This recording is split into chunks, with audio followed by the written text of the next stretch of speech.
దేవుని వాక్యంలోకి వెళ్దాం ప్రియులారా. ఈ రాత్రి కాలమందు మనం నేర్చుకునే అంశము, పరిశుద్ధత లేకుండా ఎవడునూ ప్రభువును చూడడు. పరిశుద్ధత లేకుండా ఎవడునూ ప్రభువును చూడడు. ఈ విషయాలను ఈ రాత్రి కాలమందు మనం ధ్యానం చేస్తూ ఉన్నాము. మరి ఇర్మియా గ్రంథము 17వ అధ్యాయము 9వ వచనాన్ని మనం చూద్దాం.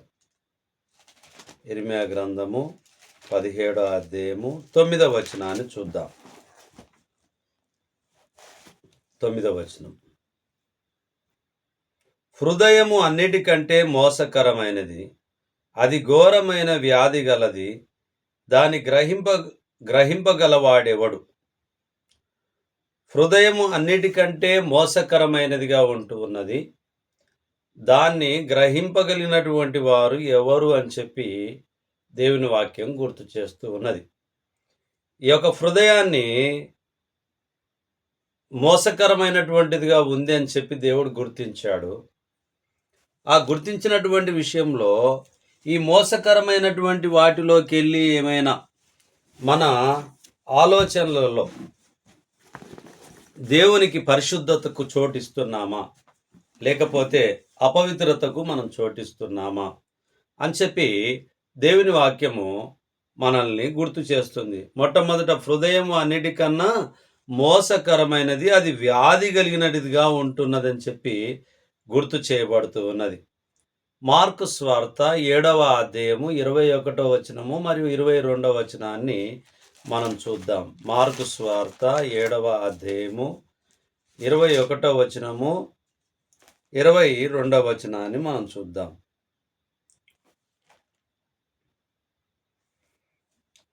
లోపలి నుండి అనగా మనుషుల హృదయములో నుండి దురాలోచనలను, జారత్వములను, దొంగతనములను, నరహత్యలను, వ్యభిచారములను, లోభములను, చెడుతనములను, కృత్రిమమును, కామ వికారమును, మత్సరమును, దేవదూషణయు, అహంభావమును, అవివేకమును వచ్చును.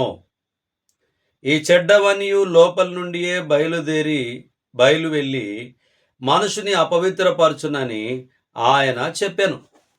ఈ లోపల నుండి వచ్చేటటువంటివన్నీ కూడా మనల్ని అపవిత్రము చేస్తావని చెప్పి దేవుని వాక్యం గుర్తు చేస్తూ ఉన్నది. అయితే దీని జోలికి మీరు పోవద్దండి అని చెప్పి పదే పదే వాక్యం గుర్తు చేయబడుతూ ఉన్నది.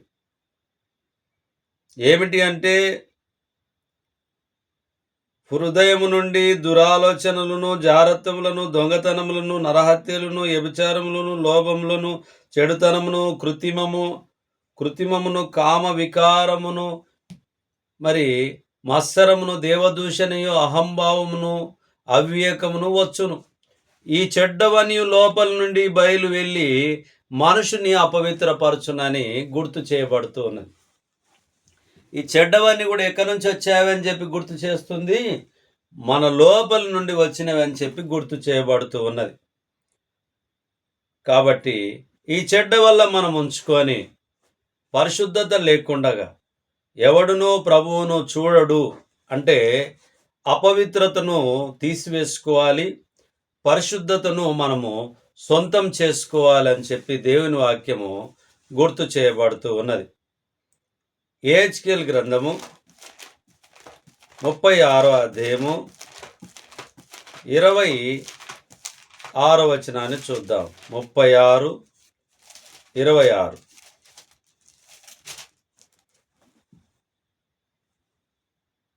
నూతన హృదయము మీకిచ్చేదను, నూతన స్వభావం మీకు కలుగజేసేదను, రాతి గుండె మీలో నుండి తీసివేసి మాంసపు గుండెను మీకిచ్చేదను.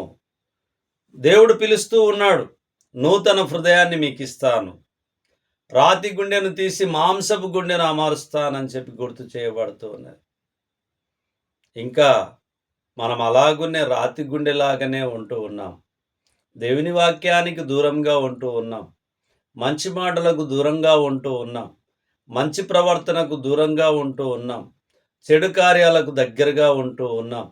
కాబట్టి అపవిత్రత మనలో నింపుకొని ఉండగా పవిత్రత ఎక్కడి నుంచి మనం అందులో చేర్చుకోగలుగుతాం? కాబట్టి హృదయము నిండి ఉన్న ప్రకారంగా నోరు మాట్లాడనని సెలవిచ్చినట్టుగా మనలో ఉన్నటువంటి అపవిత్రతను మనం పోగొట్టుకొని పవిత్రముగా జీవించాలని చెప్పి ప్రభువును చూడాలని చెప్పి దేవుని వాక్యం గుర్తు చేయబడుతూ ఉన్నది. ఫిలిప్పీలకు రాసిన పత్రిక 2వ అధ్యాయము 5వ వచనాన్ని చూద్దాం. 2:5 క్రీస్తు యేసునకు కలిగిన ఈ మనస్సు మీరును కలిగి ఉండుడి. మీలో 4వ వచనం, మీలో ప్రతి వాడును తన సొంత కార్యములు మాత్రమే గాక ఇతరుల కార్యములను కూడా చూడవలెను. క్రీస్తు యేసునకు కలిగిన ఈ మనసు మీరును కలిగి ఉండుడి. క్రీస్తు యేసునకు కలిగినటువంటి మనసు మనమందరము కలిగి ఉండాలని చెప్పి లేఖనం గుర్తు చేయబడుతూ ఉన్నది. ఆయనలో అపవిత్రత లేదు, ఆయనలో పాపం లేదు. ఆయన మానవాళిని విడుదల చేయడానికే గెత్సెమనే తోటలో తన ఆవేదనను, ప్రార్థనను దేవునికి మొరపెడుతూ ఉన్నాడు. రక్తపు బిందువులు చెమట బిందువులుగా మారినాయి. అంతగా యేసు ప్రభువారు గెత్సెమనే తోటలో తన యొక్క మానవాళి కొరకు తన యొక్క ప్రార్థనను, దేవుని చిత్తాన్ని, తండ్రి అయిన దేవుని చిత్తాన్ని గ్రహించడానికి మరి ముందుకు కొనసాగినటువంటి వారు యేసు ప్రభువారై ఉంటున్నారు. ఫిలిప్పీలకు రాసిన పత్రిక 4వ అధ్యాయము 8వ వచనాన్ని చూద్దాం. మెట్టుకు సహోదరులారా, ఏ యోగ్యత అయినను మెప్పైనను ఉండిన ఎడల, ఏవి సత్యమైనవో, ఏవి మాన్యమైనవో, ఏవి న్యాయమైనవో, ఏవి పవిత్రమైనవో, ఏవి రమ్యమైనవో, ఏవి ఖ్యాతి గలవో వాటి మీద ధ్యానముంచుకొనుడి. దాని మీద ధ్యానముంచుకోవాలి. అలాగునే 13వ వచనం చూస్తే, నన్ను బలపరచు వాని యందే నేను సమస్తమును చేయగలను. నన్ను బలపరచు వాని యందే నేను సమస్తము చేయగలను. మరి దేవుణ్ణి బలపరిచేటటువంటి కుమారులుగా, కుమార్తెలుగా మనం ఉండాలి. ఆయన మాటలకు విలువనిచ్చేవారిగా, విలువైనటువంటి రక్తము చిందించినటువంటి క్రీస్తు నీడలో బ్రతకడానికి ఆయనను ఆశ్రయించి మునుముందుకు కొనసాగడము మన యొక్క బాధ్యత అయి ఉంటూ ఉన్నది. అది మనం గుర్తెరగాలి. పేతురు మొదటి పత్రిక 1వ అధ్యాయము 6వ వచనాన్ని చూద్దాము.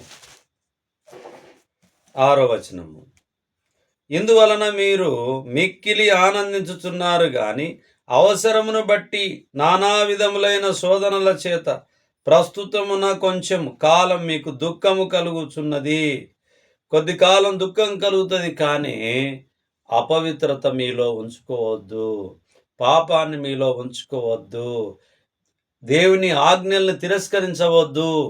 దేవుని వాక్యం మనకు గుర్తు చేయబడుతూ ఉన్నది. హెబ్రీయులకు రాసిన పత్రిక 12వ అధ్యాయము 14వ వచనాన్ని చూద్దాం. 12-14, అందరితో సమాధానమును పరిశుద్ధతయు కలిగి ఉండుటకు ప్రయత్నించుడి. పరిశుద్ధత లేకుండా ఎవడును ప్రభువును చూడడు. పరిశుద్ధత లేకుండా ఎవడును ప్రభువును చూడడు. నేటి దినాన మనము నేర్చుకునే అంశము ఈ భాగమై ఉంటూ ఉన్నది. ఈ లేఖనం ఆధారం చేసుకొని అంశ భాగమై ఉంటూ ఉన్నది. కాబట్టి అందరితో సమాధానమును పరిశుద్ధతయు కలిగి ఉండుటకు ప్రయత్నించుడి. పరిశుద్ధత లేకుండా ఎవడును ప్రభువును చూడడు. కాబట్టి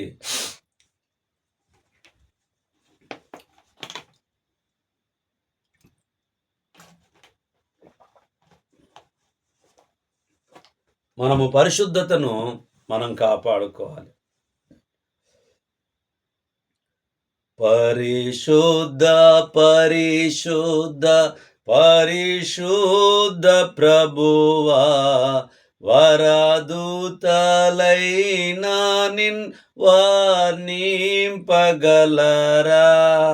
వరదూతలైనను నిన్ను వర్ణింపగలరా అని అంటే, ఆ మహోన్నతుని చాటున నివసిస్తున్నటువంటి మనము ఇంకెంత పరిశుద్ధతను మనం కాపాడుకోవాల్సినటువంటి అవసరమై ఉంటుంది. దాని కొరకే కదా మన వేదన, దాని కొరకే కదా మన ప్రయత్నము, దాని కొరకే కదా మన ప్రయాసము, దాని కొరకే కదా మనం క్రైస్తవులుగా మారడము, దాని కొరకే మన విశ్వాసాన్ని పరీక్షించుకోవడము. అలా కాకుండా నాకిష్టమైనటువంటి పద్ధతిలో నేను ఉండడం వల్ల ఏమి లాభం నాకు?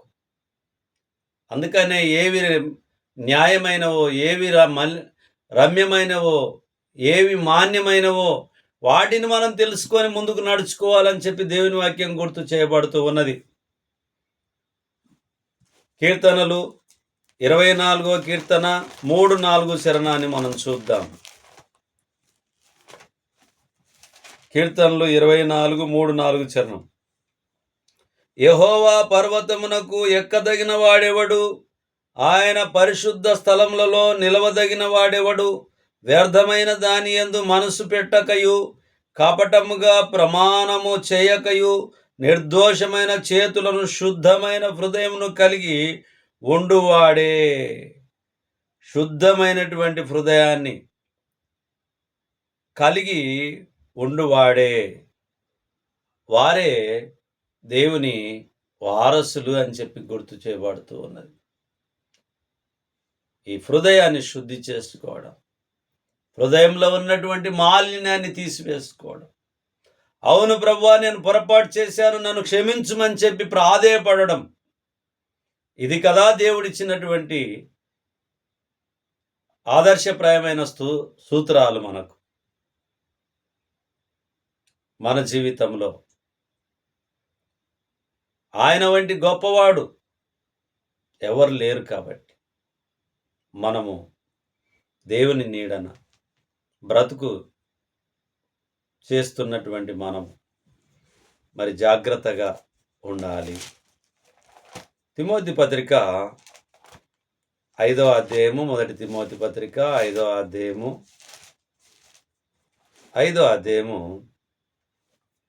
22వ వచనాన్ని మనం చూద్దాము.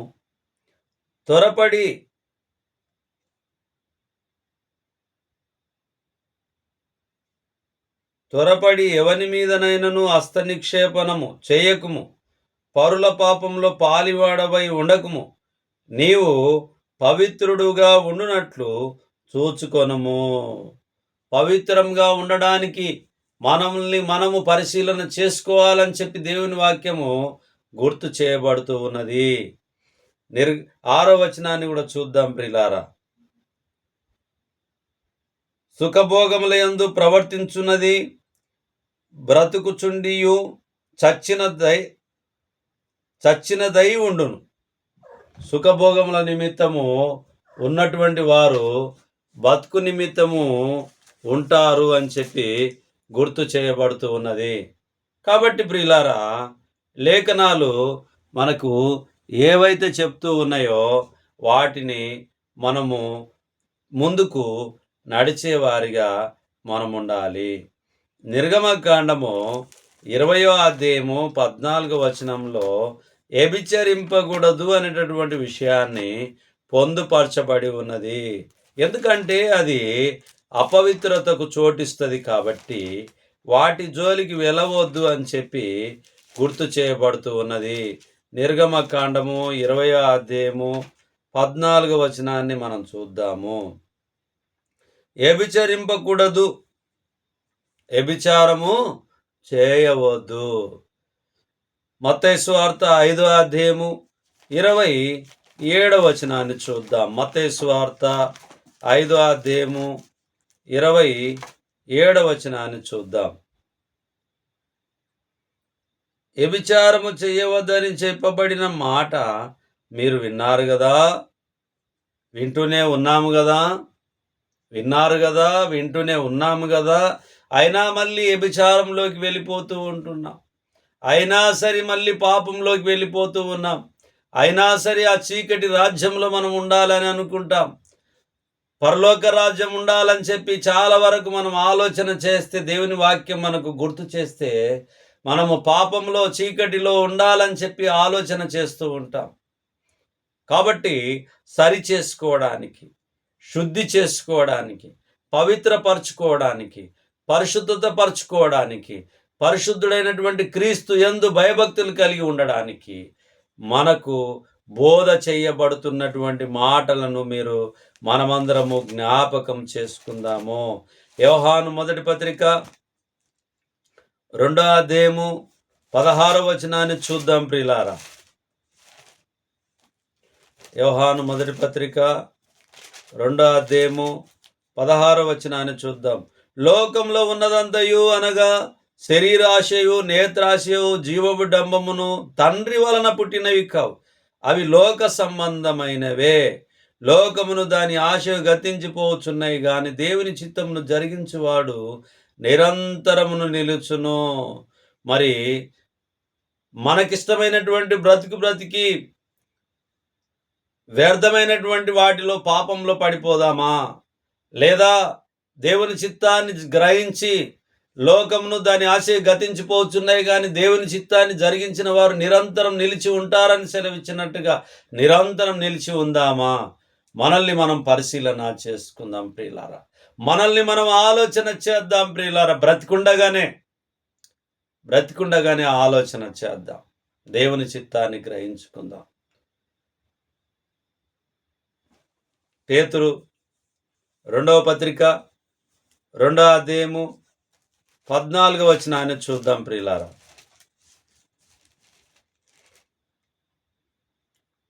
రాజు అందరికీ 2వ పేతురు పత్రిక 2వ అధ్యాయము 14వ వచనము 2:14. వ్యభిచారిని చూచి ఆశించు పాపం మానలేని కన్నులు గల వారును అస్థిరులైన వారి మనసులను మరలు కొల్పుర్చు లోభిత్వమందు సాధకము చేయబడిన హృదయము గల వారును శాపగ్రస్తులనై ఉండి ఏమైతారంట, ఇంకా అవి మరలకపోతే, ఇంకా పాప బంధకం అనేటటువంటి సంఖ్యలను తెంచుకోకపోతే, ఇంకా అందులోనే పడి సచ్చే పరిస్థితిలో మనం ఉంటే శాపగ్రస్తులం అవుతామని చెప్పి దేవుని వాక్యం గుర్తు చేయబడుతూ ఉన్నది. యోబు గ్రంథము 31వ అధ్యాయము 1వ వచనాన్ని మనం చూద్దాం ప్రియులారా.